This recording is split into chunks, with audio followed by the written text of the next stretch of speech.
É desse jeito, estamos pela graça e bondade de Deus aqui já gravando esta que é a última e a sexta aula desta matéria que finaliza hoje, a matéria de mordomia cristã, né? Como melhor servir a Deus, como cuidar das coisas que Deus tem nos dado. Nossos agradecimentos a você que se esforçou para estar aqui, irmão Elton, irmão Gil e sua esposa, irmã Rubiane, irmã Bernadette, lá do Brasil, né? Ela está lá às 9h25 da noite, 21h25. Irmão Leandro Bonjour, irmã Amanda, los Ramalhos, diretamente da Espanha, ou não, Porto São Lúcio, desculpe, de Porto São Lúcio para aqui, né, nossa telinha, irmã Ana Lu e nossa irmã Flávia Pitol, que vai apitar daqui a pouco, né? Ela é pitol, mas ela apita mesmo. Daqui a pouquinho ela já está conosco na medida do possível. Meus irmãos, estamos fechando a matéria de mordomia. Eu creio que vocês, quem não teve tempo, dê uma olhadinha lá no grupo, já postamos a página de entrada da nova matéria, que começaremos na próxima semana, né? Bibliologia 1, vamos conhecer a estrutura da Bíblia Sagrada, como a Bíblia Sagrada chegou até nós, como ela foi elaborada ao longo do tempo, e estaremos recebendo também uma nova aluna, nossa irmã Ronilka Petrovsky. Ela não é russa não, mas tem sobrenome russo. Ela vai estar iniciando conosco, se Deus assim nos permitir. E hoje estamos aqui na página 13, lembrando que também nossas aulas, a partir de hoje, elas vão ter o tempo reduzido, né? Não vamos de forma nenhuma passar das 10 da noite, de forma nenhuma. Vamos trabalhar entre 9h45 e 9h55, ou seja, 9h45 como teto mínimo e 9h55 já orando e despedindo e fechando a aula, porque entendemos que alguns dos irmãos trabalham muito cedo, acordam muito cedo e não queremos de forma nenhuma criar nenhum tipo de dificuldade, complicação, né, para vocês que trabalham muito cedo, acordam muito cedo, têm um dia pesado, entende? Então podem contar com a nossa humilde ajuda, tá? Entre 9h45 e 9h55, agora nossas aulas estarão terminando e vamos batalhar para começar 8h15 também, que a gente aí temos 1h30 de aula. Eu creio que 1h30 é algo bem produtivo, trabalhando-se bem, 1h30, 1h40 é bem produtivo. Não passaremos mais das 10 horas da noite. Perfeito. Página 13.2. Culto racional. Quando lemos Romanos 12:12, eu vou ler esse texto, embora eu tenha certeza, perdão, perdão, eu tenho certeza que vocês já passaram por esse texto várias e várias e várias vezes, né? Na verdade, Romanos 12:1. Rogo-vos, pois, irmãos, pelas misericórdias de Deus, que vos apresenteis o vosso corpo por sacrifício vivo, santo e agradável a Deus, e ao vosso culto racional, né? Muitas pessoas, quando leem pela primeira vez esse texto, elas questionam. O que isso quer dizer? Culto racional, né? Racional vem de raciocínio. Raciocínio vem da capacidade de raciocinar, ou seja, inteligência, questionar, avaliar. Vamos ver o que que é isso, o que que Paulo, na verdade, quis nos ensinar com esta revelação. Paulo escreveu aos cristãos de Roma acerca de apresentarmos-nos a Deus em sacrifício vivo, santo e agradável a Deus, que é o nosso culto racional. O culto racional significa cultuar a Deus com razão de ser, motivados espiritualmente, portadores de uma sinceridade profunda. Glorificai, pois, a Deus no vosso corpo e no vosso espírito, os quais pertencem a Deus. 1 de Coríntios 6:20. O objetivo do culto racional é este, para que experimenteis qual seja a boa, agradável e perfeita vontade de Deus. Interessante, né? Que no versículo 1 e no versículo 2 temos um conjunto de qualidades ou de virtudes que são bem parecidas. Olha o que diz o versículo 1, Romanos 12. O sacrifício, ele tem que ser vivo, santo e agradável. E a vontade de Deus, boa, perfeita e agradável. Então, há uma ligação, há uma correlação entre este sacrifício vivo, né? Esse sacrifício e esta vontade. Sim, existe uma relação, existe uma conexão. E alguém, algum tempo atrás, né, até mesmo semana passada mesmo, na quarta-feira, depois que tivemos aqui na aula na terça, na quarta passada, em off, conversávamos com um aluno, né, que ainda não fez a matéria de mordomia, e ele estava falando, me trazendo uma pergunta. É bíblico fazermos dentro da mordomia cristã a seguinte abordagem: estou pagando o preço? E eu disse, presta atenção, meu irmão, o que o irmão está falando. Não, pastor, eu estou pagando preço, orando, jejuando, me santificando. Presta atenção o que o irmão está falando. Essa expressão, pagar o preço, aonde está escrito na Bíblia que ela tem alguma relação com a mordomia, e sobretudo no sentido de orar, jejuar, ler a Bíblia, se santificar. E eu dei a ele 3 minutos. A gente estava conversando em off, não tava, como estamos aqui. E ele ficou mudo. Eu até pensei que a ligação tinha caído depois. Pastor, eu estou com dificuldade, eu não consigo me lembrar e nem não está vindo à minha mente essa expressão pagar o preço.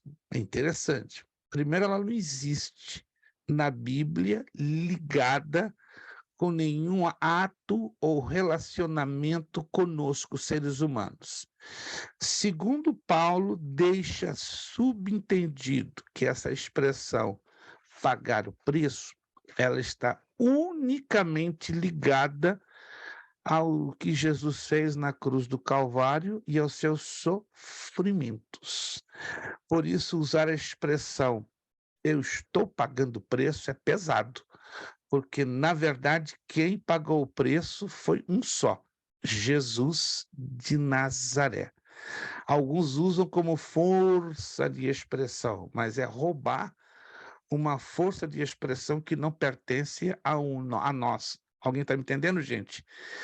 A Bíblia nos ensina, sim, a apresentar a Deus um sacrifício vivo. Essa é a razão que eu estou batendo nesta questão, porque é o que está escrito nas Escrituras. E este sacrifício vivo, santo e agradável, ele está ligado a um resultado. Olha o resultado. O objetivo do culto racional está aqui, é este: para que experimenteis qual seja a boa, agradável e perfeita vontade de Deus. Então, Deus se agrada que nós nos apresentemos a Ele como um sacrifício vivo. Porque, vamos ser sinceros, servir a Deus é algo fácil assim, ó. Sejam sinceros, não é. É muito pelo contrário. Servir a Deus como Deus deseja que o servamos e como a Escritura Sagrada nos orienta é um desafio bruto, monstruoso, difícil. Se alguém disser facinho, está mentindo. Não é fácil, é muito difícil, mas não é impossível. Por isso que devemos nos revestir da graça de Deus, do sobrenatural de Deus sobre nós, que nos vai dar a capacitação para a Ele servirmos. E guarde isso, servir a Deus implica sempre, sempre e sempre em algum tipo de sacrifício. E o Paulo aqui revela, ele é um sacrifício vivo, porque isso envolve a minha, a sua, a nossa vida. Envolve um sacrifício santo, né? Porque estamos nos separando para ele, estamos abrindo mão de coisas que poderíamos fazê-las como prioridades. E estamos apresentando um sacrifício que agrada ao coração de Deus. Então, orar, jejuar, ler a palavra, estudar, nos santificar, nos consagrar, não se trata de pagar o preço, se trata de nós fazermos a nossa parte em apresentar este sacrifício vivo, santo e agradável. O pagar o preço, só Cristo pôde fazê-lo na cruz do Calvário. Só Cristo suportou as chibatadas, as humilhações, os flagelos pelos quais ele passou. Então temos que ter um redobrado cuidado, não usar essa expressão porque estamos ou generalizando ou mistificando. E causa uma impressão estranha, né? Estou pagando preço, irmão. Oh, você não está fazendo grande coisa. Diz a Escritura, por mais que façamos, não deixaremos de ser o quê? Servos, o quê? Inúteis. Inúteis. Então nós estamos fazendo mais do que a nossa obrigação. E essa é uma parte da mordomia cristã que parece que ela não é suficientemente compreendida. Ela gera alguns problemas, ela gera umas situações difíceis, né, para sermos... Na verdade, essa parte é um pouco difícil, porque depende de um entendimento bíblico, né, de um entendimento bíblico e de uma experiência com a palavra de Deus. Entendido essa parte, gente? Não existe essa de pagar o preço para nós, porque Jesus já o fez na cruz do Calvário, né? Jesus já o fez com seus sofrimentos. Então, se você está dizendo, estou pagando o preço, então você está na cruz. Você vai ser rasgado, perfurado, a coroa de espinho tem que bater na sua cabeça, o cravo, Deus tem que perfurar você, ou seja, você tem que passar pelo processo da crucificação, mas não vai ter nenhuma validade, né? Comparado ao que Jesus fez, que foi de uma vez por todas, e ele é o Cordeiro de Deus que veio para tirar o pecado do mundo. Ponto 3. Gestos e atitudes na adoração a Deus. Isso aqui é muito comum, a Bíblia nos orienta, tá? Há elementos de natureza cultural? Existe, claro, sem dúvida nenhuma. Mas vamos abraçar os elementos bíblicos que a palavra nos orienta. Ajoelhar-se e prostrar-se, número 1. São gestos de profunda reverência diante de Deus. Salomão, na inauguração do templo em Jerusalém, diante do todo o povo, se pôs de joelhos, adorando a Deus. Sucedeu, pois, que acabando Salomão de fazer ao Senhor esta oração e súplica, estando de joelhos e com as mãos estendidas para os céus, se levantou de diante do altar do Senhor. Essa é a declaração de 1 de Reis 8:54. O ajoelhar-se e prostrar-se é uma atitude de humilhação, de rendição. Louvar e cantar. Davi introduziu o uso de instrumentos musicais do cântico coral e congregacional no culto a Deus. Ele mandou selecionar e preparar 4.000 cantores oficiais, que se revezavam em turnos, 1 de Crônicas 23, 5, 6, acompanhados com instrumentos musicais e dirigidos por 288 maestros. Uau! 1 de Crônicas 25, 7. Na Igreja de Cristo, a adoração a Deus também se expressa com cânticos e hinos de caráter espiritual. O apóstolo Paulo nos exorta a praticar a verdadeira adoração de forma consciente e profunda. A palavra de Cristo habite em vós abundantemente em toda a sabedoria, ensinando-vos, ademoestando-vos uns aos outros com salmos, hinos e cânticos espirituais, cantando ao Senhor com graça em vosso coração. É o texto de Colossenses 3,16. Quero deixar claro que foi aqui, neste momento, que Davi mobilizou esses 4.000 cantores oficiais, esses 288 maestros, e a partir daí, anote aí, que os levitas são introduzidos no culto de louvor e adoração. Então, até então, os levitas não tinham nenhum tipo de participação na área do louvor e na adoração. Lembre-se que os levitas foram instituídos por Moisés, por ordem de Deus, ali no tabernáculo, cerca de quase 500 anos antes de Davi introduzir os levitas no ministério do louvor, da música e da adoração. Por isso é incorreto, bato na tecla, é incorreto você classificar um louvorista, um adorador, como levita. Foi claro, uma das funções, mas ela veio como a última de todas as funções bíblicas que os levitas tiveram ao longo da história bíblica. Lembre-se que as 4 principais funções dos levitas na história bíblica foi, primeiro, cuidarem do tabernáculo. Eles foram os cuidadores, os zeladores do tabernáculo. Segundo, eles foram os auxiliares na parte das finanças. Foram os primeiros tesoureiros do tabernáculo. Terceiro, foram os primeiros ensinadores da lei, instituídos por Moisés ali no tabernáculo. Então, uma importantíssima função que os levitas tinham no tabernáculo era do ensino da Escritura Sagrada, ou seja, do Pentateuco, dos 5 primeiros livros de Moisés. E a quarta função original dos levitas, provavelmente eles foram os primeiros diáconos ali do tabernáculo. Então, e a função de louvor, adoração e música só veio quase 500 anos depois. Anotaram, gente? Anotaram, isso é importante, porque nós temos essa tendência, por desconhecimento de causa, de generalizar levitas. Sim, os levitas abraçaram a questão do louvor e adoração quase 500 anos depois que eles foram estabelecidos por Moisés ali no tabernáculo. Vamos lá.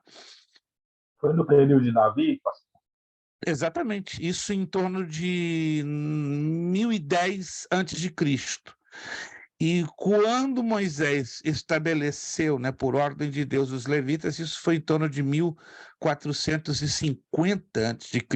Então, uma distância de quase 500 anos entre a posição original que Deus ordenou a Moisés para os levitas, até quando os levitas são admitidos por Davi no ministério da música. Entende? Por isso que bato de novo na tecla. Não é correto você qualificar levita como adorador ou músico, porque na Bíblia eles já tiveram outras 4 importantes funções. Você dizer, não, dentre várias funções dos levitas na Bíblia, a função de louvoristas e adoradores era uma delas, mas só veio quase 500 anos depois das suas 4 funções originais ali por Moisés no tabernáculo. Você até pode fazer essa abordagem, mas é explicando. Se você não explica, você vai estar de novo caindo no mesmo erro, generalizando o levita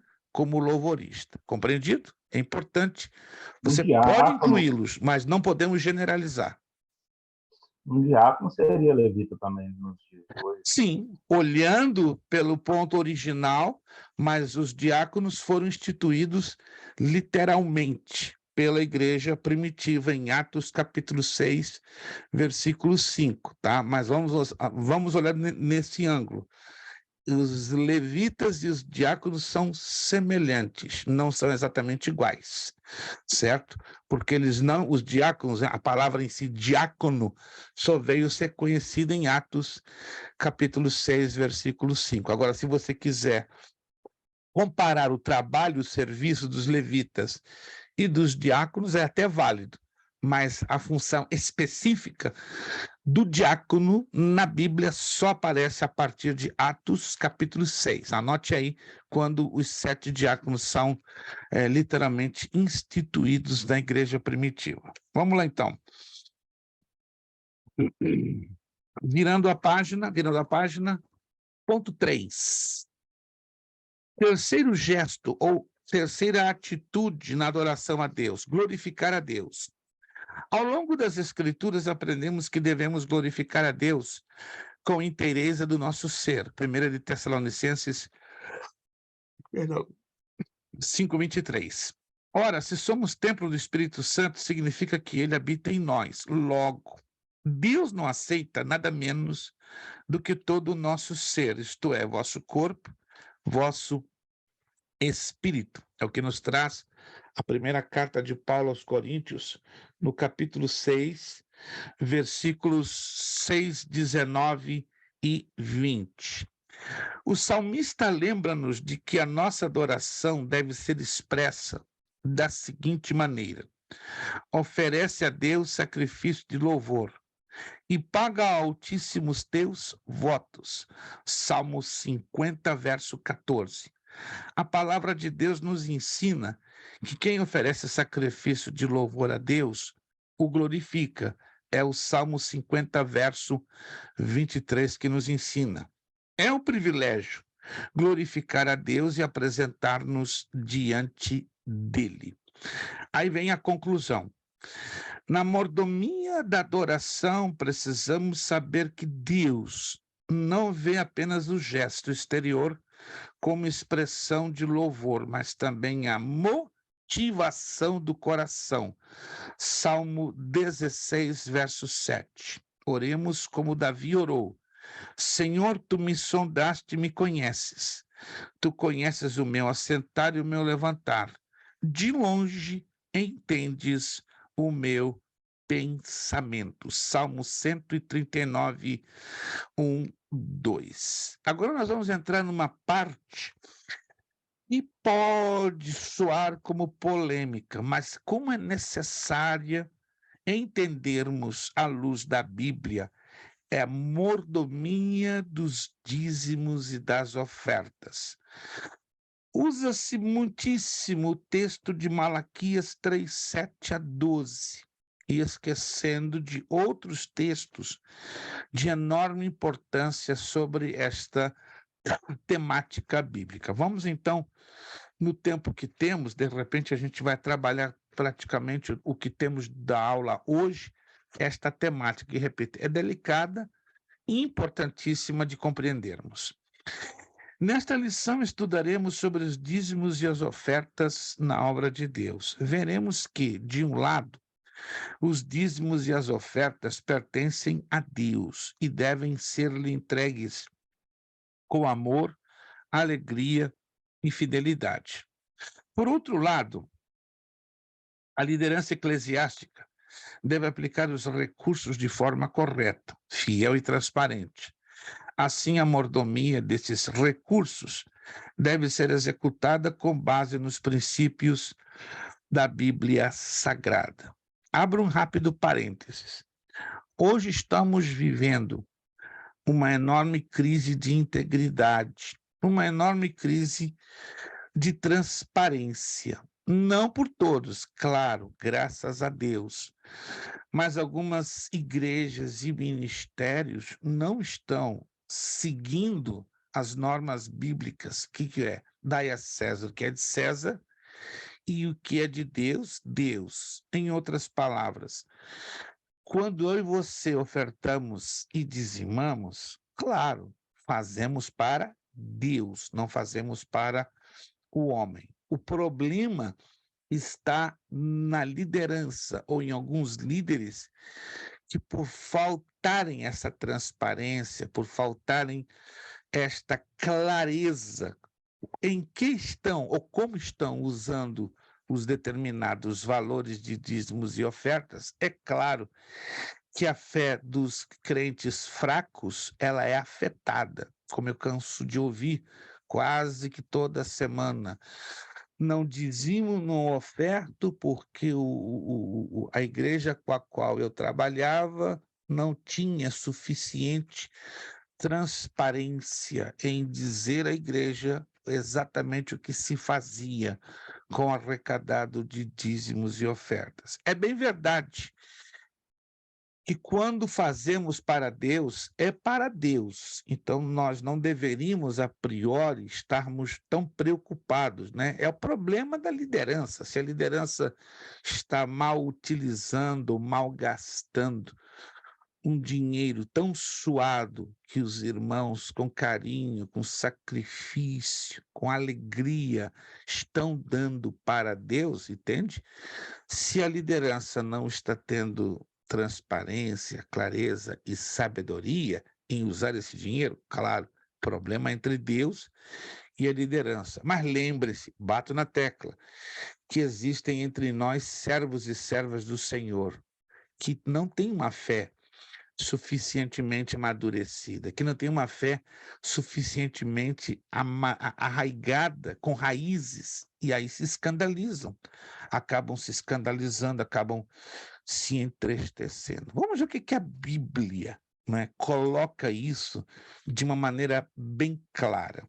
Dízimos e ofertas, fontes de recursos da igreja local. A igreja local tem como fonte legítima de recursos os dízimos e ofertas. Sem eles, muitos trabalhos ficariam inviabilizados. O fundamento para essa legitimidade está no Antigo Testamento, lá nos textos de Levítico 27, 30, 33 e Malaquias 3, 10. Vamos lá.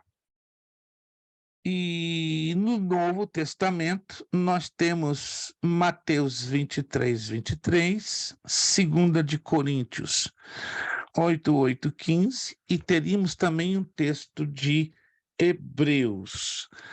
E ao longo da história da igreja, não se trata, portanto, de uma prática que começou por imposição de uma pessoa, ou de um grupo, ou de uma denominação, mas pela necessidade natural da obra do Senhor.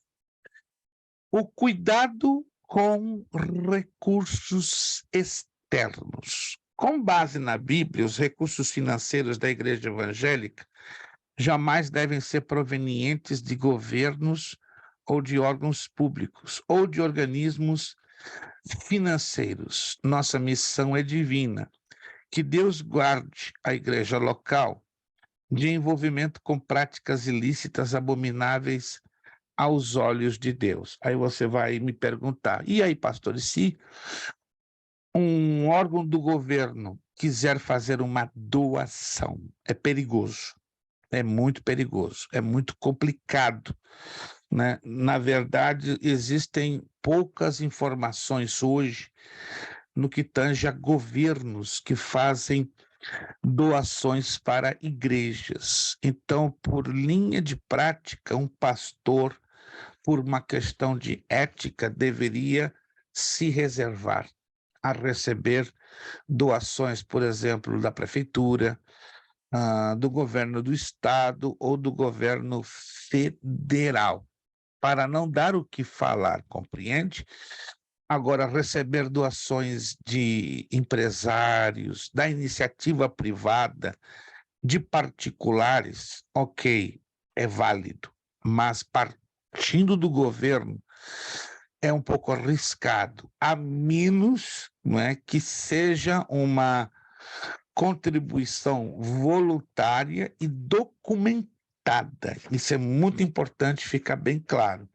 Se é uma contribuição que um governo queira fazer, iria que fazê-la de forma documentada, porque da maioria dos países do mundo, as igrejas não pagam impostos, né? São entidades sem fins lucrativos, ainda que países, né, da Europa, e inclusive, se vocês não sabem, aqui e o Brasil, já estão tramitando, né, anteprojetos de leis para fazer com que as igrejas paguem impostos. Aqui, infelizmente, está se constatando muita lavagem de dinheiro, e isso está incomodando ao governo federal, está incomodando várias. Os dízimos e ofertas. Como as igrejas devem administrar, onde deve ser empregado? É uma pergunta, né, de nossa irmã Ana Lu. Vamos então entrar aqui dentro das escrituras, né? Aqui nas próximas linhas já teremos as respostas a estas perguntas e a outras um tanto impertinentes. Número 3, outras fontes de recursos. Se a igreja local tiver um centro social de amparo às pessoas vulneráveis, não há impedimento para que o poder público envie recursos para tal ação social. Agora vocês estão entendendo. Se uma igreja for receber uma ajuda da parte do poder público, ou seja, do governo do município, do governo da cidade, do estado ou do governo federal, é importante que, além de ficar documentado, o destinatário seja a ação social. Alguns de vocês já ouviram falar do chamado Bank Food, banco de comida aqui nos Estados Unidos? Bank Food, alguém já ouviu falar? Existe demais. É uma fonte, vamos dizer assim, é uma via legal, governamental.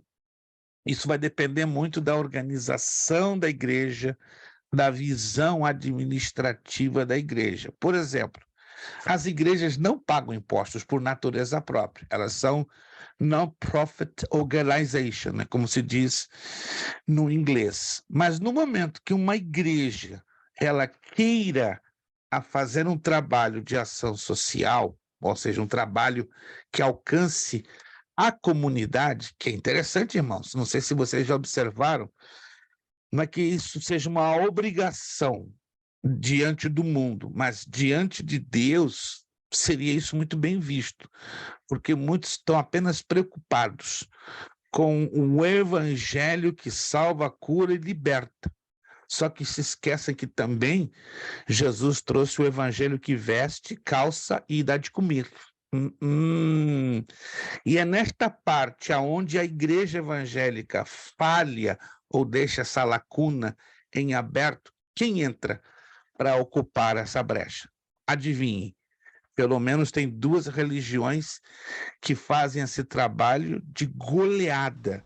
Não estou Os dizendo espíritas. os espíritas. Gente, os espíritas fazem um trabalho arrasador. E os católicos romanos, tá? Na cidade de Danbury, no estado de Connecticut, onde nós temos um núcleo presencial da nossa escola, eu fico boquiaberto. Existe uma igreja católica, não vou citar o nome, a maior igreja católica da cidade. Só de você ver o prédio dela, você se assusta.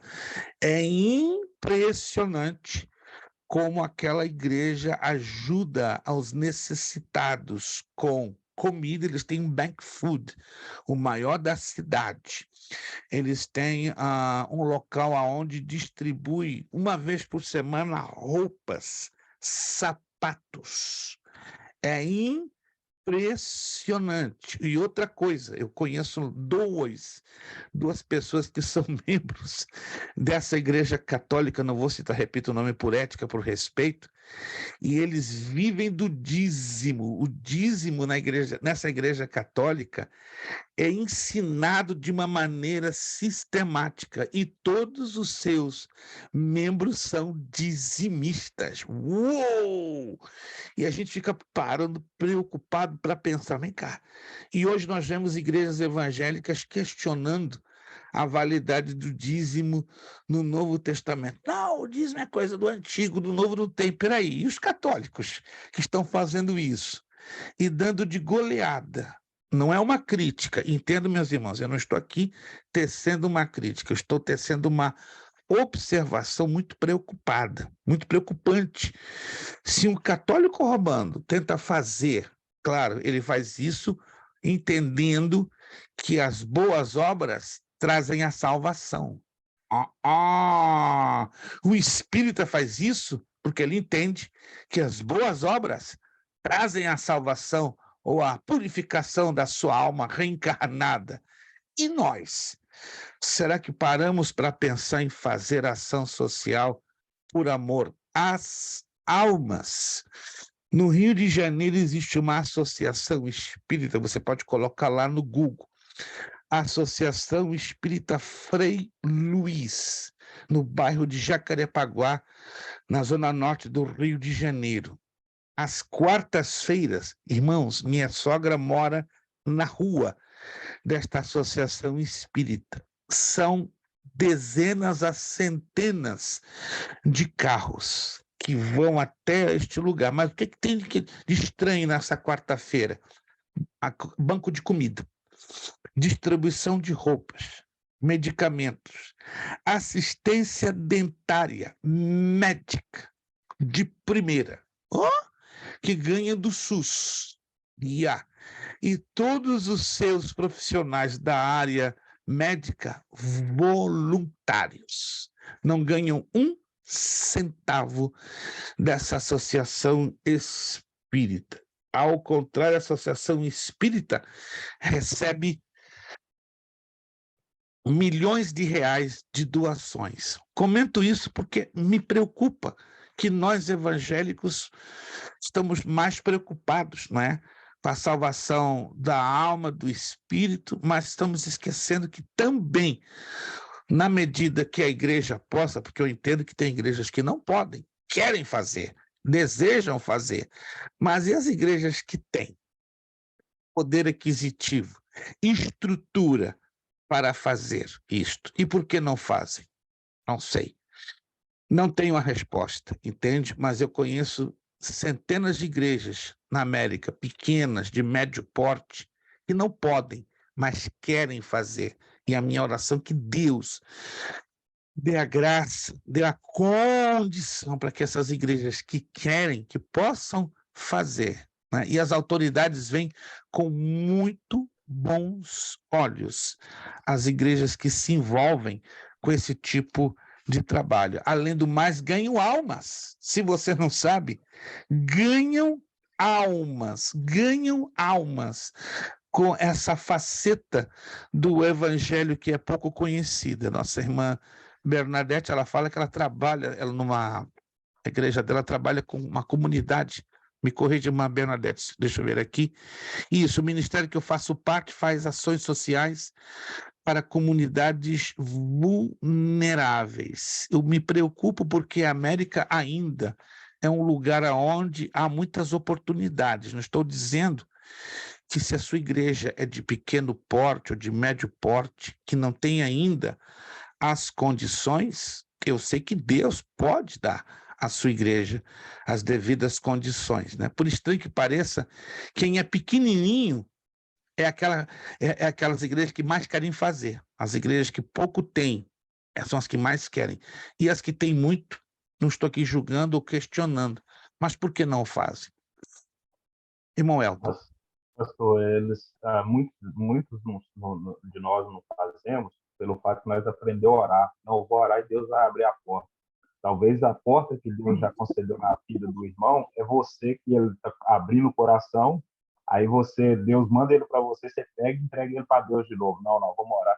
Como diz um evangelista uma vez na igreja, se a pessoa necessitada chegar, para no dia ter certeza que ela está precisando mesmo, vamos orar pelo menos um ano para saber se ela...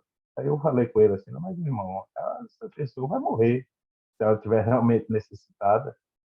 Então a gente recebe e devolve para Deus. E fala assim, não, bate nas costas, vou orar por você e vai dar tudo certo. Eu conheci uma igreja hispana alguns anos atrás na cidade de Providence, Rhode Island. uma igreja de 110, 115 membros, uma igreja pequena, médio porte. O Espírito Santo veio numa certa feita, trouxe um despertamento tão lindo àquela igreja, e além de começarem a ganhar almas, começaram a fazer trabalhos de ação social. Não é uma igreja grande, até hoje é uma igreja de 160, 170 membros, mas eles se moveram, se mobilizaram de tal maneira que conseguiram, não é, o primeiro banco de comida da cidade de Providence, isso em 2004, 2005, ministrando essa igreja várias vezes. E hoje eles têm o segundo maior bank food do estado de Rhode Island, é um estado pequeno.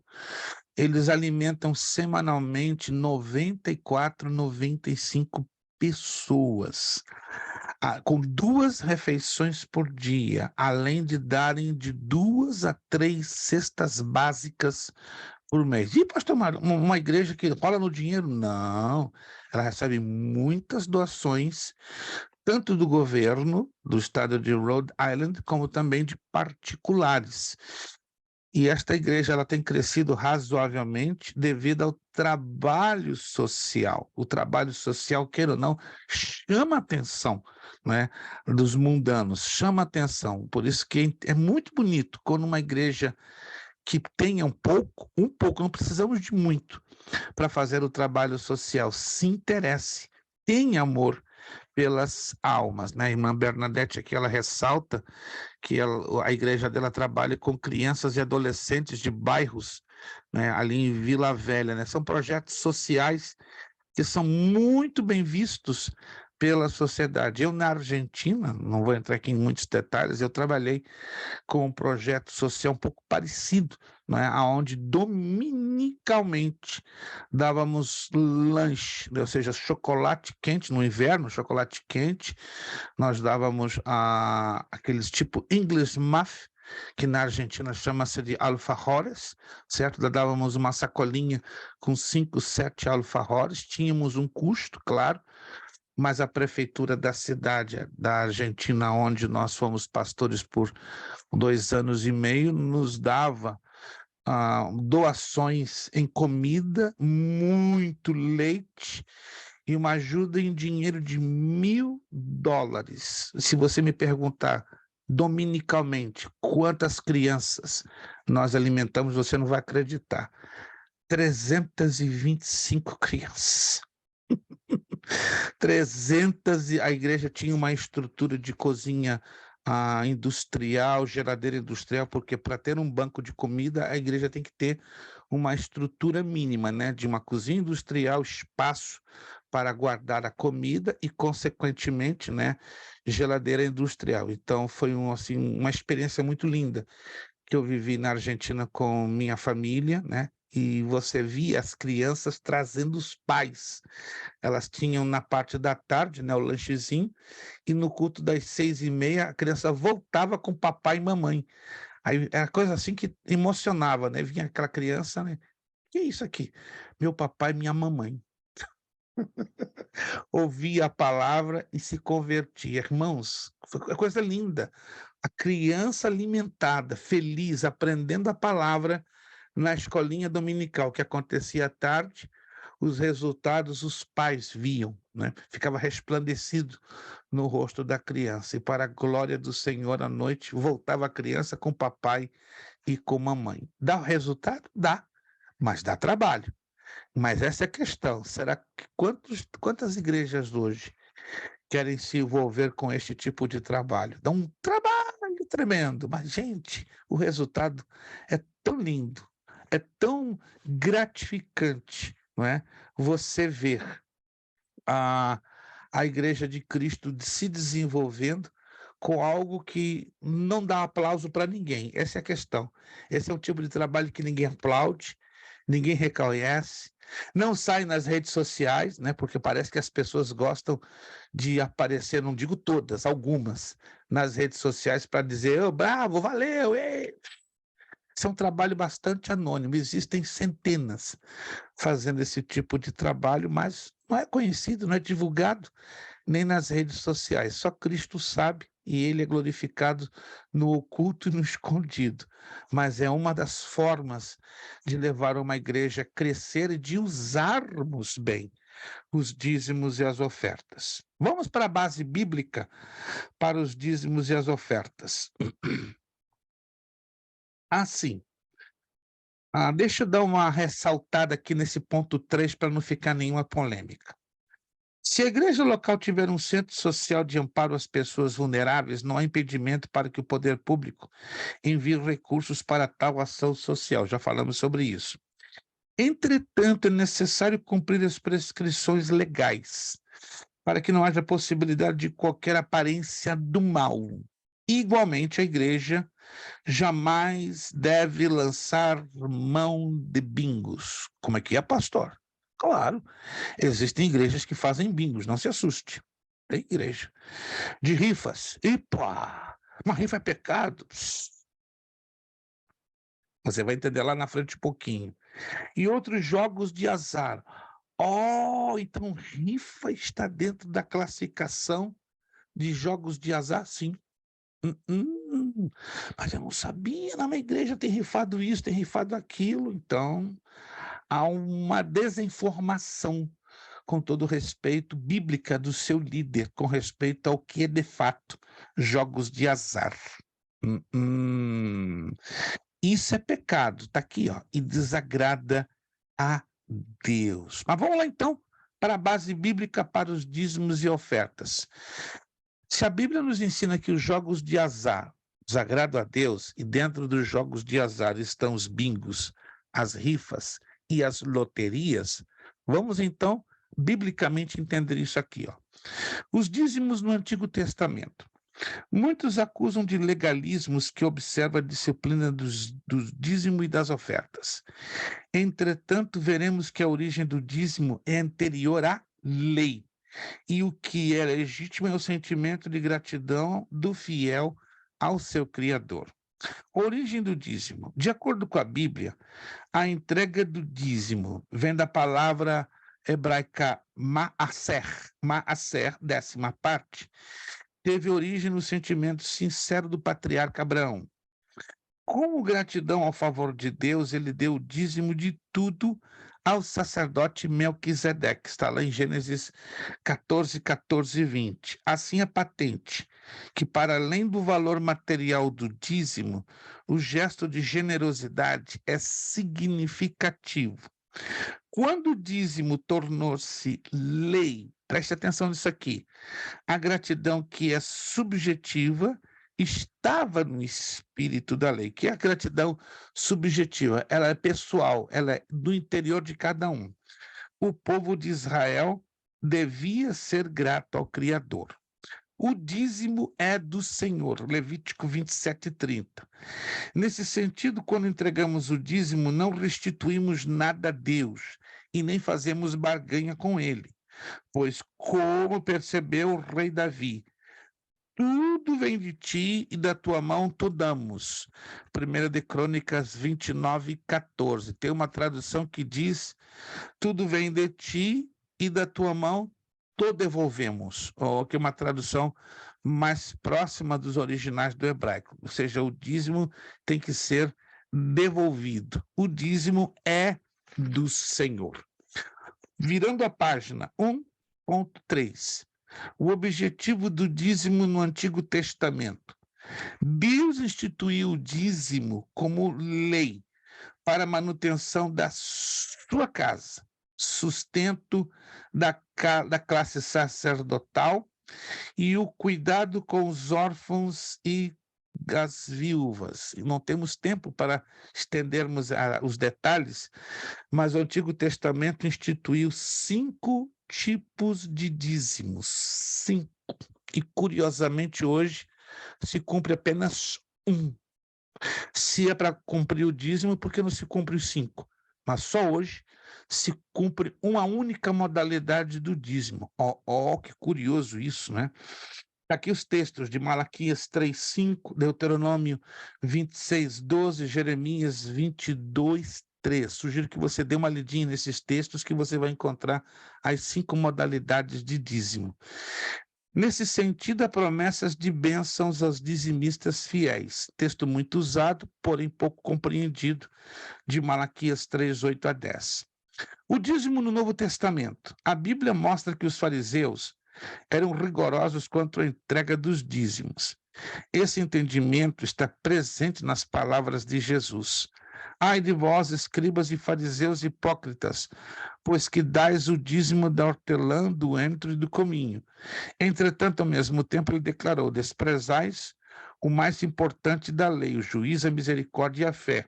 Deveis, pois, fazer essas coisas e não omitir aquelas. Mateus 23:23. Aqui, o que o Senhor denuncia é o legalismo e a hipocrisia dos fariseus, e não a entrega do dízimo mesmo. Vejamos os 2 propósitos do dízimo hoje. Muita atenção aqui, por favor. O dízimo é necessário para manter um ministério em tempo integral. No Antigo Testamento, o dízimo servia para a manutenção dos sacerdotes e levitas. Neemias 10:37 e Neemias 18:21 deixam isso bem claro. O princípio do sustento do ministério integral permanece no Novo Testamento. Primeira carta a Timóteo, capítulo 5, versos 17 e 18. Assim, aos ministros do Evangelho que se dedicam exclusivamente à obra de Deus, que vivam do Evangelho. 1 de Coríntios 9:14.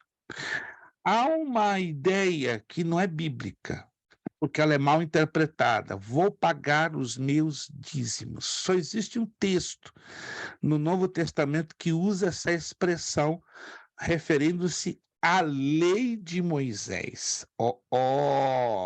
Mas com respeito ao uso do dízimo no Novo Testamento, não existe nenhuma palavra do apóstolo Paulo que me instrua a pagar os dízimos. Nós não pagamos, nós devolvemos, damos de volta ao que pertence ao Senhor. Mas lembre-se que no Antigo Testamento era lei. E como lei é normal, se a lei não era cumprida, trazia sobre si penalidades, sanções, consequências. A própria lei dizia: olho por olho, dente por dente. Alguém se lembra disso, sim ou não? Alguém se lembra? Isso. Mas peraí, então como é que funciona então hoje, no Novo Testamento? Anotem aí. O peso da graça é muito maior do que o peso da lei. Se na lei o dizimista era infiel ou falhava e, consequentemente, recebia penalidades que eram várias prescritas dentro da lei mosaica, e no Novo Testamento existe as penalidades, existe a obrigatoriedade? Dou a resposta. No Novo Testamento não há obrigatoriedade, mas escute, o peso da graça, ela é muito mais elevada que o peso da lei. A graça se resume em obedecer e amar. Amar e obedecer. Se eu obedeço, eu amo. Se eu amo, eu obedeço. Se eu amo e obedeço, eu dizimo. Se eu amo e eu obedeço, eu dizimo. Que isso, pastor? Então, o peso da graça é muito maior. Muito maior. Não há obrigatoriedade. Mas se eu deixo de obedecer e eu deixo de amar, estou entendendo? Que está ligado diretamente a Deus. Mas, pastor, Deus não precisa do nosso dinheiro. Claro que não. Ele é o dono da prata e do ouro. O problema é aquilo que está lá na carta de Timóteo, o amor ao dinheiro. O problema está no posicionamento do nosso coração com respeito a obedecer, com respeito a amar. E aí que muitos se confundem lei e graça. Então, hoje, o peso da graça com os dízimos e as ofertas infinitamente mais pesado do que na lei. Irmão Elton. Nossa, só para complementar o que o senhor falou aí, Deus não precisa do nosso dinheiro, mas ele não está pegando nada do que não é dele. Porque nós aprendemos perante a Bíblia que tudo que nós temos já é de Deus. Então, o que é de Deus, nós estamos ficando com o que é de Deus 90%, e o que é de Deus nós estamos devolvendo para Deus, continuar a obra dele. Tudo que nós temos é de Deus. Então, ele só quer 10. Gente, o mesmo princípio foi... o mesmo princípio, estão me acompanhando? Estão entendendo a colocação do irmão Elton? O mesmo princípio foi ensinado no Jardim do Éden. Como é que é? Como é que é isso? Presta atenção. Deus falou para Adão e Eva, de todas as árvores do jardim podereis comer do seu fruto. Todas. Lembra-se? Alguém se lembra que Deus falou isso ou não? Me ajudem, se a minha memória está falhando. Deus falou claro, de todas as árvores do jardim do seu fruto podereis delas comer. Agora, essa aqui, ó, essa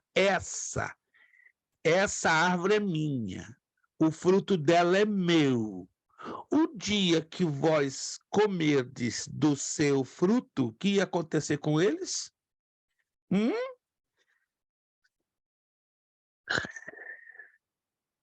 A mímica está funcionando, ó. Eles morreriam. Eles morreriam. Alô, vamos pensar juntos?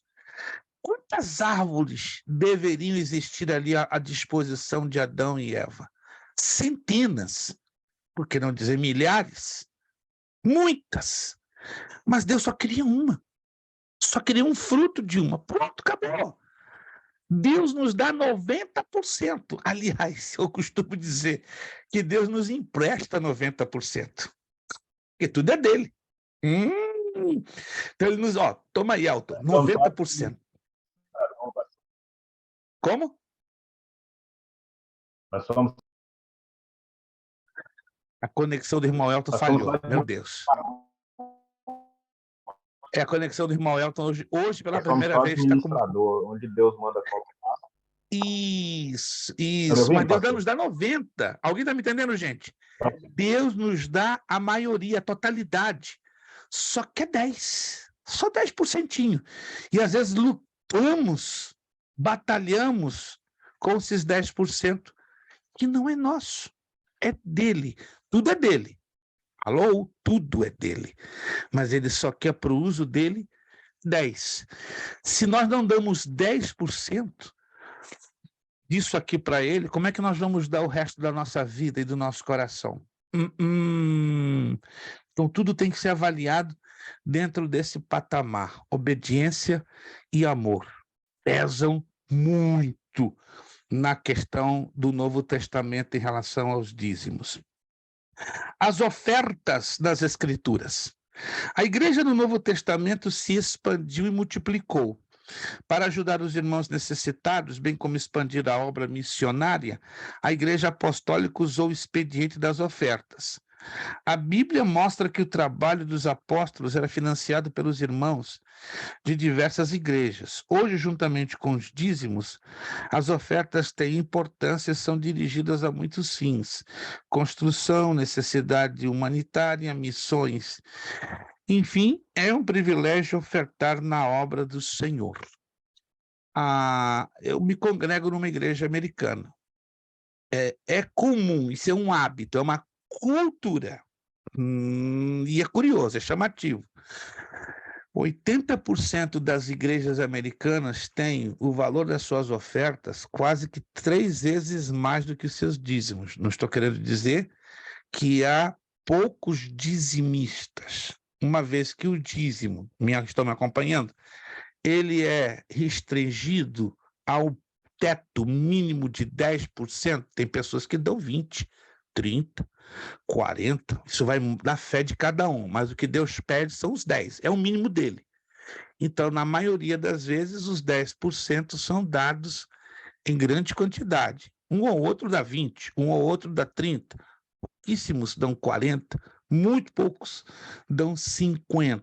Mas na questão das ofertas, o número de ofertantes ele é muito maior e a quantidade das ofertas chega a ser de 3 a 4 vezes. Nosso pastor faz a leitura do relatório, né, mensal dos dízimos e ofertas e se constata que as ofertas são de 4 a 5 vezes mais em volume de dinheiro do que os dízimos. É interessante. Na igreja brasileira não me lembro, não me recordo se é uma proporcionalidade igual ou menor, mas nas igrejas americanas os valores das ofertas são muito além de 4 a 5 vezes mais comparado aos dízimos. Embora, repito, na igreja americana tem muita gente que dizima ali, ó, fidelissimamente, os seus 10, 20, 30 ou até mesmo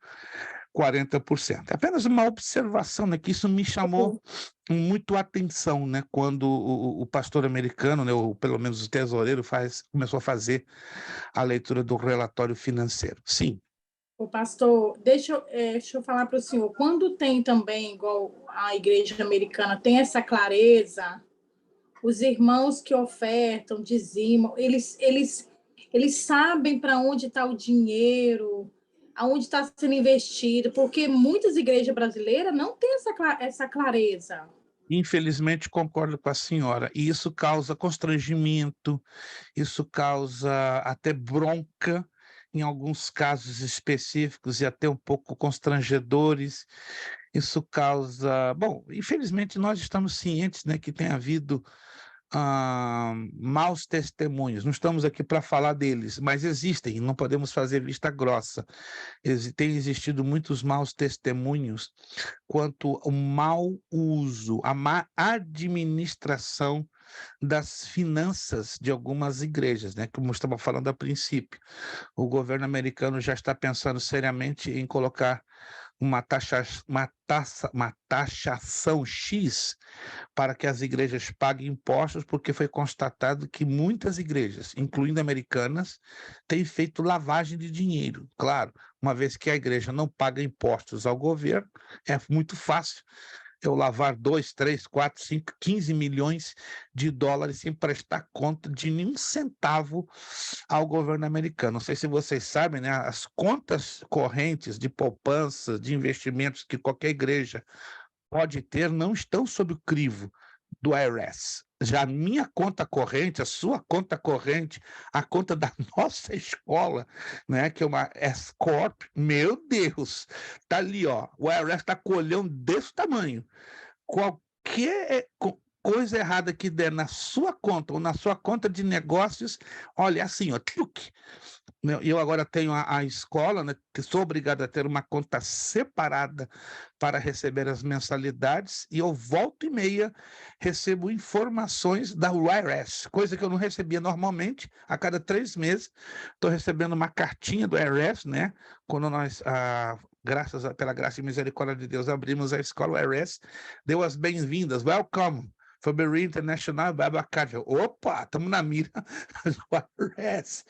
Eles sabem de tudo, eles monitoram tudo. E é triste, né? É triste que, infelizmente, as igrejas, não todas, não é um número pequeno, mas é um número pequeno que, infelizmente, está crescendo a cada mês que passa, que estão abusando dos seus direitos, aliás, dos seus privilégios, porque isso é um privilégio, gente. Se o governo não cobra impostos à igreja, a igreja devia entender que isso aí é um privilégio, porque a Bíblia diz, dá a César o que é de César, o de Deus o que é de Deus. Mas se uma igreja não sabe usar corretamente os seus privilégios, né, como prestar contas com clareza, que é o mínimo que deve fazer diante da congregação, é uma pena, porque isso, a curto, médio prazo, está gerando e vai gerar problemas diante das autoridades. 9h28, mais 10 minutinhos, não vão passar mais de 10 minutinhos, tá? Então vamos fechar no máximo em 10 minutinhos na nossa aula. Aqui está dizendo, ó, é um privilégio ofertar na obra do Senhor, como também é um privilégio, né? Saber administrar o que uma igreja recebe financeiramente da parte de Deus. Mordomia dos dízimos e das ofertas na igreja local. Como é que, à luz da Bíblia, a coisa deve funcionar? Número 1. Como deve ser a entrega dos dízimos e das ofertas na igreja local? Você já deve ter feito essa pergunta dezenas e dezenas de vezes. Vamos lá, à luz da Bíblia. Número 1. Com gratidão a Deus. Deus é o dono de tudo, da terra e de seus habitantes. Salmo 24:1. Somos propriedade dele, 1 de Coríntios 6:20. Só temos saúde porque ele permite. Só trabalhamos porque ele nos concede forças. Estamos de pé porque ele cuida de nós. A gratidão a Deus é a virtude primeira na entrega dos dízimos e das ofertas. Estamos de acordo com isso, gente? Estamos de acordo com isso? É o que a Bíblia nos ensina. Se alguém não tiver de acordo, é claro, não estamos de acordo com a palavra de Deus. Número 2. O dízimo deve ser calculado a partir da renda bruta. Ih, pastor, agora me pegou. Calma, vamos raciocinar juntos. É comum, irmãos, terem dúvidas quanto ao cálculo para separar o dízimo. Devo separá-lo da renda líquida ou bruta?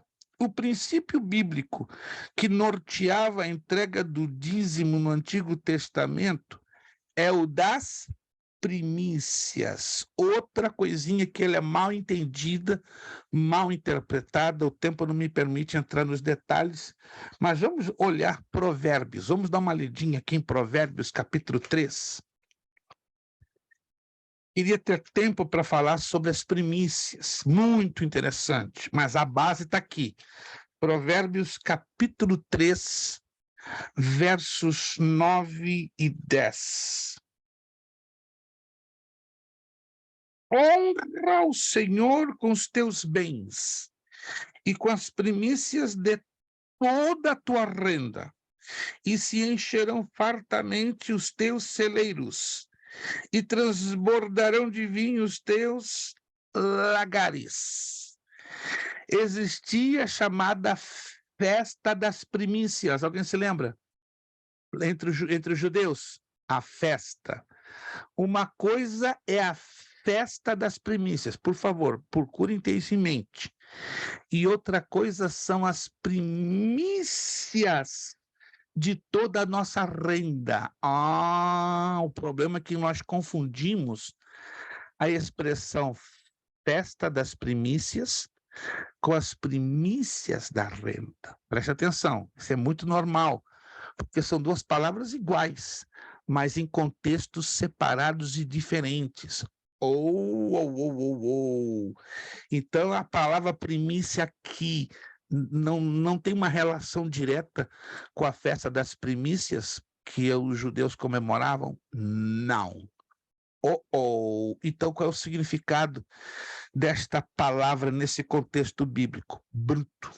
Renda bruta. Se a gente for traduzir a palavra ao pé da letra no hebraico, honra o Senhor com os teus bens e com o bruto de toda a tua renda. É o que nos ensina a palavra hebraica, que em português é traduzida por primícias. Então, nesta parte já estamos eliminando uma dúvida. Então, o dízimo é calculado na base do líquido ou do bruto? Do bruto. Já tinha eu esse conceito desde criança, quando eu conhecia Jesus.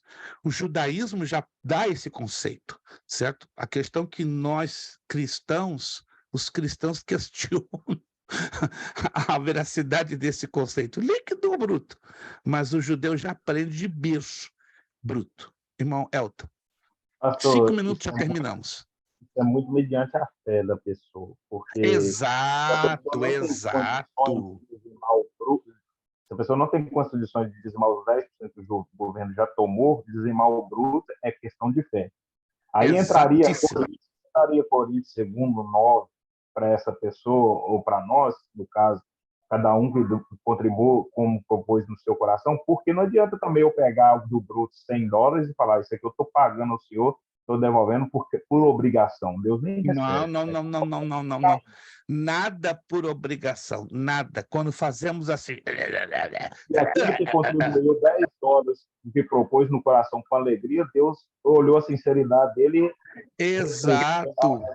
Por isso é uma questão de fé, gratidão. De nada você dá, como falou aqui irmão Elton, $100, vai me faltar. Ei, tem te faltado o pão, a saúde, a paz, tem faltado calçado nos teus pés? Ih, pastor, dar o bruto disso aqui vai ser complicado. Ó, eu ganhei muito esse mês, ganhei muito essa semana, essa quinzena. Vem cá, o mesmo Deus que te supriu em te dando o dobro do que você ganhou no mês que vem, será que ele vai deixar de te suprir se você não tiver fé suficiente para dizimar do bruto? O problema é que a gente tem uma maquininha aqui na cabeça, ó. Eu tenho que pagar isso, tenho que pagar isso, tenho que pagar isso, tenho que pagar isso. A provisão vem de Deus. Agora, a fé vai depender de eu acreditar que ele vai continuar me sustentando, independente que entre em 2.000, ou que entre em 3.000, ou que entre em 4.000. Nós somos assim, mas infelizmente fazemos continha. Mas com Deus, em se tratando de coração, não adianta fazer continha, não. Ou temos fé e confiança, ou desconfiamos do que Deus pode nos prover e pode nos abençoar. Alguém tá me entendendo, gente? Ai, pastor, tá mordendo meu bolsinho tá mordendo. Ai, tô sentindo aqui uma picada. Ai, tá coçando. É uma área delicada, gente. É uma área delicada. Que eu não estou aqui para impor regras, mas a Bíblia nos dá orientações básicas. Aí, a questão de segui-las, é uma questão de escolha minha e de fé. Alguém tá me entendendo, gente? O dizimar e ofertar, no final das contas, é uma questão de fé. Não adianta. Eu posso te apresentar na Bíblia o que está escrito, vou até nos originais em hebraico, aramaico e grego, mas para você colocar na prática entre você e Deus. Aí eu não posso falar mais nada, não posso questionar, não posso nem ditar a sua consciência. Aí cada um vai ter a sua experiência pessoal com Deus, em ter ou não ter, né? Em ter aquela porçãozinha que você olha pequenininha, daqui a pouco, meu Deus, como é que de tão pouco a coisa prosperou? E nosso Deus é especialista em ainda, alô, pegar 5 peixinhos e 2 pães. E ele é dado a surpreender, né? Ele ainda é dado a surpreender. Se você está ali, ô Senhor, tá aqui, eu vou dizimar, mas vou estar no sal amanhã. Mentira. Você vai estar no doce. Não, pastor, você não está entendendo. Eu vou dizimar e amanhã eu estou no sal. Eu faço um desafio a você. Ainda que você diga que está no sal, ó, amanhã, quando você pensar que parece que o negócio vai desabar, Deus entra com uma provisão. A minha vida, humildemente eu falo isso, a glória seja dada ao Senhor. Quando eu penso que o negócio de manhã vai arrebentar pela decisão que eu tomei de dizimar, eu falei, Senhor, está aqui, faço por amor. Na minha matemática não está fechando as contas, mas eu sei que amanhã a tua provisão vai aparecer. Irmãos, aparece. Várias vezes chegou pelo correio, várias vezes bateu na minha porta, várias vezes eu dentro do metrô em Boston, alguém chegava e me dava um envelope. Eu falei, coisa de maluco, o cara não me conhece, eu abro 300, 400 dólares. Será que você crê no sobrenatural? Ei, alguém aqui crê no sobrenatural? Não precisa levantar a mão, não. Se você não crê, não levanta a mão, não. Sobrenatural é uma coisa muito subjetiva, muito pessoal. Minha oração é que, se você crê, que Deus aumente a sua fé mais ainda para crer no sobrenatural. Se você não crê no sobrenatural, que Deus te dê uma experiência no sobrenatural.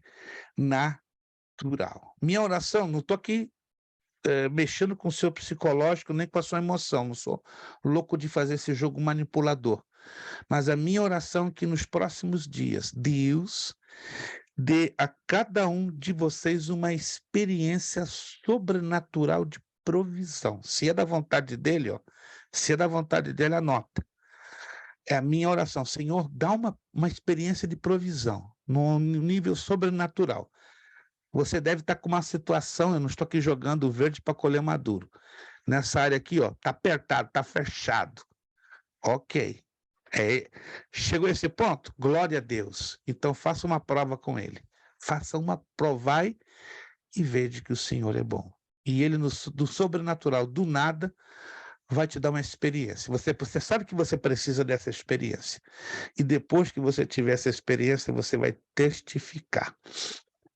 E aí você vai ter mais ousadia em ofertar e dizimar, sem questionar uma letra, uma palavra.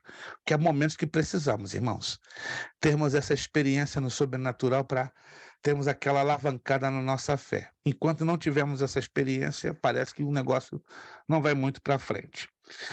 Deixa eu fechar aqui, porque não vai haver tempo, né? O assunto agora está ficando gostoso, mas a gente tem que respeitar o tempo que se propôs, né? Os dízimos e as ofertas devem ser levados à casa do tesouro. O que a Bíblia quer dizer com a casa do tesouro? É a igreja local. Aí está falando dos dízimos dos empresários, que é o dízimo bem carnudo, e aí que entra o problema da fé. O dízimo deve ser calculado com base na renda, o controle da renda. Depois temos a conclusão. Ó, lá na página 16, a gente vai fechar aqui com essa conclusão.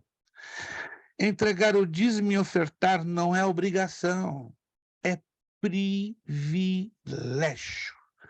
Ora, Deus nos concedeu a vida, a salvação, a saúde, a família, a segurança, a paz, os irmãos na fé, os amigos, as oportunidades, as vitórias nas lutas.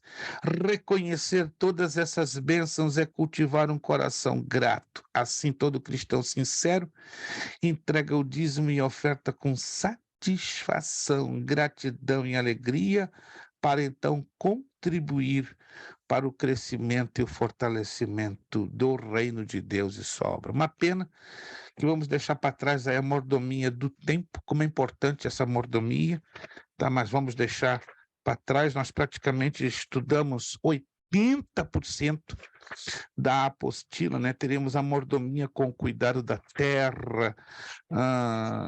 Essa parte aqui, eu sugiro que você dê uma lidinha, esse suplemento especial, como é importante você entender isso aqui, as diferenças que vão mudar a sua forma de lidar com o dinheiro. Aqui não tem fórmula mágica não, gente, eu não sou coaching, eu não sou coach, mas dê uma olhadinha nisso aqui que você vai ficar bem surpreso. Tá? São princípios muito básicos, né? O que é mordomia cristã? Diferenças entre o mordomo infiel do mordomo fiel, né? Em relação a ganhar o dinheiro, né? Em relação a gastar o dinheiro. Então, todo o resumo da apostila está nessa apresentação gráfica. Fala sobre poupar dinheiro, investir dinheiro, como interessante, né? Leia isso com bastante calma e não jogue fora essa apostila. Ela vai ser uma espécie de pequeno manualzinho, né, que vai lhe ajudar a entender a visão bíblica da mordomia cristã. 9h41, vamos então passar para um momento breve de oração. Eu vou dar 3 minutinhos, que eu preciso desses 3 minutinhos para ir ao banheiro, porque o meu tanque não é tão grande como o de vocês. Meu tanque é pequeno, entendeu? Eu bebo muita água durante o dia, né, pelos medicamentos que eu ingiro, então é normal que os meus rins, graças a Deus, funcionam a todo vapor. Então vamos fazer uma oração, vocês me dão 3 minutos e aí voltamos. Só a irmã Meire, que por razões extraordinárias ela me solicitou fazer a prova para a próxima semana, e acredito, irmão Absai, que também não pôde estar aqui, já avisou que teria dificuldades, e a irmã Ilana, que ainda se encontra no Brasil. Então, na próxima aula, no finalzinho, os 3 vão fazer, né, a segunda chamada por razões extraordinárias. Vamos agradecer ao Senhor nosso Deus, tá? E vamos passar a 3 minutinhos de intervalo, só 3 minutinhos, e aí voltamos e vamos começar com a nossa provinha, certo? Vamos falar com Deus. Senhor Deus e Pai, Te agradecemos pela tua grande bondade, pela tua grande misericórdia. Senhor, fechamos uma matéria de grande importância, que possamos não tê-la apenas como referência informativa, mas, acima de tudo, como bússola instrutiva, que possa guiar e nortear as nossas vidas, dar-nos despertamento para entrarmos na profundidade dos textos apresentados nesta apostila de mordomia, que possamos, para glorificarmos o teu nome, entendermos que tudo é teu e que apenas somos pequenos administradores dos teus bens, tanto materiais, morais como espirituais. Abençoa os meus irmãos e minhas irmãs que vão fazer a prova hoje, abrindo-lhes a mente, o entendimento, dando-lhes a graça necessária para demonstrarem que estudaram. Muito obrigado, é a oração que a ti fazemos, agradecidos em o nome de Jesus Cristo. Amém e amém. Então vamos para as nossas transmissões, a nossa gravação. Tá? Muito obrigado a todos. Irmã Meire, muito obrigado. Deus abençoe. Está liberada a nossa irmã Meire. Então, os demais irmãos, por favor, não desconectem. 3 minutos. Eu só preciso disso. 3 minutos e já voltamos com a nossa provinha de mordomia cristã. 3 minutinhos apenas.